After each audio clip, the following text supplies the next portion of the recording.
على الحدود. المباراة اللي انتهت ب1-1. عالية الكرة لكن جلال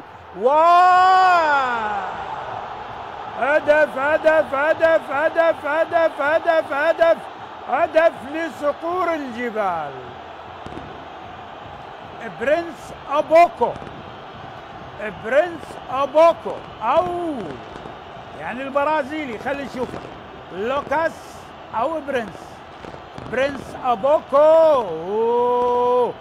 هدف لصقور الجبال بخطأ كارثي بهدية من جلال. اي نعم، اعتقد البرازيلي لوكاس موسيس اعتقد، يعني ما كان برنس. هدف لصقور الجبال وتستمر المعاناة للزوراء للنوارس، لكن واحد من الأخطاء الهدية. شوف محمد سعيد لا وجود للشيء، وهنا جلال غلطة الشاطر بهدف ليس بمليون. والبرازيلي لوكاس البرازيلي هو اللي يسجل، اي نعم المدافع لوكاس موسيس. وهدف اول لدهوك.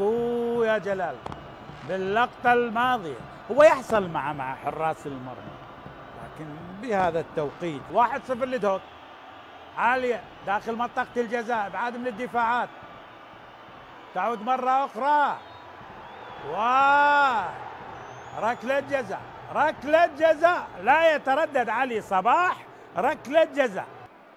لاحظ، اي نعم اللمس موجود على الكابتن، اي نعم وليد سلمان، يعني كابتن دهوك ما اعترض بهذه الطريقة. لؤي العاني يتقدم، لؤي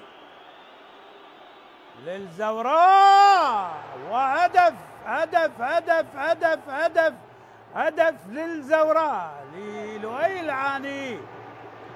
هدف التعديل للنوارس بمرمى دهوك. لؤي العاني يعدل من ركلة جزاء للزوراء ويصل إلى الهدف الثالث في دورنا. نجح.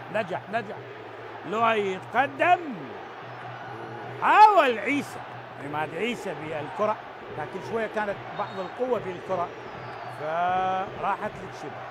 هدف التعديل للزوراء، هدف التعديل للؤي العاني.